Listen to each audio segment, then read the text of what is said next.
Hello दोस्तों, नमस्कार। Stock market का किंग चैनल पर मैं आप सभी का बहुत बहुत स्वागत करता हूं। इस वीडियो में अपन बात करने वाले हैं एक ऐसे सेक्टर के बारे में जो 2026 के बजट तक या बजट के पहले अच्छी तेजी दिखा सकता है। पर दोस्तों, उससे पहले मैं आप लोगों को क्लियर कट डिस्क्लेमर देना चाहता हूं कि मेरी तरफ से किसी भी शेयर को बाय एंड सेल करने की किसी भी तरह की कोई रिकमेंडेशन नहीं है। यह वीडियो सिर्फ एजुकेशन और इन्फॉर्मेशन पर्पज के लिए बना रहा हूं। तो चलिए दोस्तों, वीडियो को स्टार्ट कर लेते हैं। इसमें अपन बात करने वाले हैं डिफेंस सेक्टर के बारे में। जैसा कि दोस्तों आप सभी जानते हो कि आज के ज़माने में डिफेंस बजट कितना इम्पोर्टेंट हो गया है, क्योंकि बॉस आजकल कुछ भी हो सकता है। कोई सी भी कंट्री हमारे ऊपर अटैक कर सकते हैं। इसलिए अगर किसी देश को सेफ रहना है तो उसको अपने बजट में डिफेंस सेक्टर का बहुत अच्छी तरीके से ध्यान रखना होता है। अब अपन बात करने वाले इंडिया के पिछले 5 ईयर के डिफेंस बजट के डाटा के बारे में। जैसा कि आप सभी देख पा रहे हो, 2021-22 में इंडिया का डिफेंस बजट 4,78,196 करोड़ रुपए था, जो 2022-23 में बढ़ के 5,25,167 करोड़ रुपए हो गया, जो ये आगे चल के 2023-24 में फिर 5,93,537 करोड़ रुपए हो गया। फिर 24-25 में डिफेंस बजट बढ़ के 6,21,941 करोड़ रुपए हो गया। फिर अभी करंट फाइनेंशियल ईयर 2025-26 में इंडिया का डिफेंस बजट बढ़ के 6,81,210 करोड़ रुपए हो गया। तो दोस्तों, हमारा budget year on year basis पर कितना ग्रो कर रहा है। दोस्तों, अपन अभी डिफेंस बजट में इनिशियल स्टेज पर ही है। करता रहा तो इस सेक्टर में काम करने वाली कंपनियों को काफी ज्यादा फायदा मिलेगा, क्योंकि बजट का जितना ज्यादा कैपेक्स होगा, कंपनियों को उतना ही ज्यादा ऑर्डर मिलने की पॉसिबिलिटी रहेगी।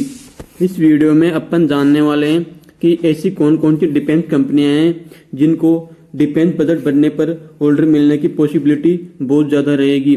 लेकिन उससे पहले अगर आप सभी को मेरी ये वीडियो पसंद आए तो प्लीज़ वीडियो को लाइक एंड चैनल को सब्सक्राइब करना ना भूले।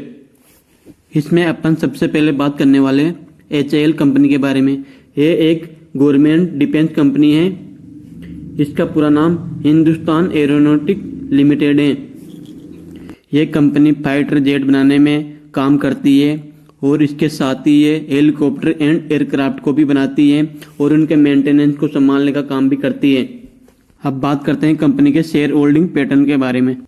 कंपनी के प्रमोटर्स के पास जून 2025 तक 71.64% की होल्डिंग थी, जो सितंबर में भी सेम ही है। जबकि FIS के पास कंपनी के सितंबर 25 तक 12% की होल्डिंग है और DIS के पास 8.64% की होल्डिंग है। पब्लिक के पास इस कंपनी में 7.64% की होल्डिंग है। अब बात करेंगे दूसरी कंपनी BDL के बारे में, भारत डायनामिक्स लिमिटेड। यह भी एक सरकारी कंपनी है जो भारतीय सेना के लिए मिसाइलें बनाने का काम करती है। अब बात करते हैं कंपनी के शेयर होल्डिंग पैटर्न के बारे में। कंपनी में सबसे ज्यादा होल्डिंग प्रमोटर के पास है, जो सितंबर 25 में प्रमोटर के पास 74.93% की होल्डिंग थी। ये एक सरकारी कंपनी है, इसलिए इसमें प्रमोटर भी गवर्नमेंट ही है। जबकि FIS के पास कंपनी में सितंबर 2025 तक 2.43% की होल्डिंग थी और DIS के पास कंपनी में सितंबर 25 तक 11.30% की होल्डिंग थी। पब्लिक का इस कंपनी में ज़्यादा इंटरेस्ट नहीं है। पब्लिक के पास सिर्फ 11.34% की होल्डिंग है। अब अपन बात करने वाले हैं garden rich ship builder company के बारे में, जो कि एक सरकारी कंपनी है। यह कंपनी इंडियन नेवी के लिए शिप यार्ड बनाने का काम करती है और अपने प्रोडक्ट को एक्सपोर्ट भी करती है। अब बात करते हैं कंपनी के शेयर होल्डिंग पैटर्न के बारे में। यह भी एक गवर्नमेंट कंपनी है, इसलिए इसमें भी ज्यादातर होल्डिंग गवर्नमेंट के पास है 74.50% की। जबकि FIS के पास कंपनी में सितंबर 25 तक 3.26% की होल्डिंग थे और DIS के पास 1.99% की होल्डिंग है। अब बात करते हैं सोलार इंडस्ट्री कंपनी के बारे में। कंपनी के शेयर होल्डिंग पैटर्न की बात करें तो सितंबर 2025 तक प्रमोटर के पास 73.15% की होल्डिंग है, जबकि FIS के पास 7.11% की होल्डिंग है और डीआईएस के पास सितंबर 25 तक 12.90% की होल्डिंग है। पब्लिक के पास इस कंपनी में सिर्फ 6.84% की होल्डिंग है। इसका मतलब है कि पब्लिक का इस कंपनी में ज़्यादा इंटरेस्ट नहीं है। अब नेक्स्ट बात करते हैं जेनटेक के बारे में। ये कंपनी डिफेंस से रिलेटेड ड्रोन बनाने का काम करती है। कंपनी के शेयर होल्डिंग पैटर्न की बात करें तो कंपनी के प्रमोटर के पास सितंबर 25 तक 48.51% की होल्डिंग है, जबकि एफआईएस के पास 5.94% की होल्डिंग है और डीआईएस के पास 7.93% की होल्डिंग है, जबकि पब्लिक के पास इस कंपनी में 37 से ज़्यादा % की होल्डिंग है।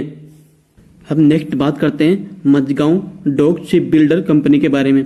दोस्तों, ये कंपनी भारतीय नौसेना के लिए पनडुब्बी और शिपयार्ड बनाने का काम करती है। यह भी एक सरकारी कंपनी है।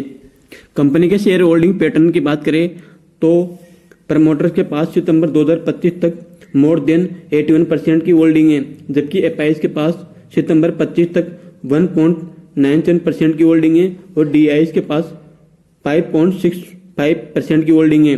पब्लिक के पास इस कंपनी में 11.15% की होल्डिंग है।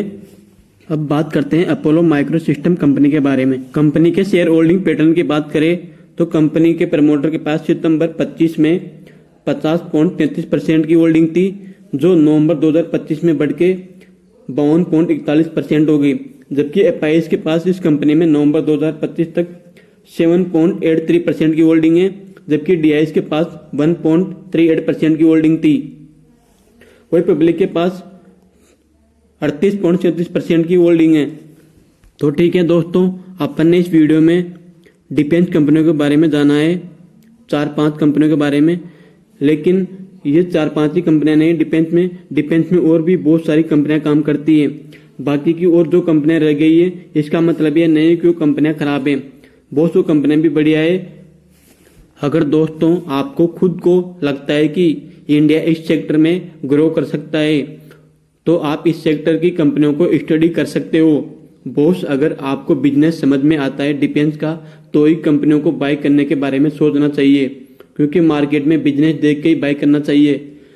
क्योंकि आपको अगर बिजनेस ही समझ में नहीं आएगा तो आप डिसीजन नहीं ले पाओगे। तो ठीक है दोस्तों, आशा करता हूँ कि आपको वीडियो अच्छा लगा होगा। Thank you.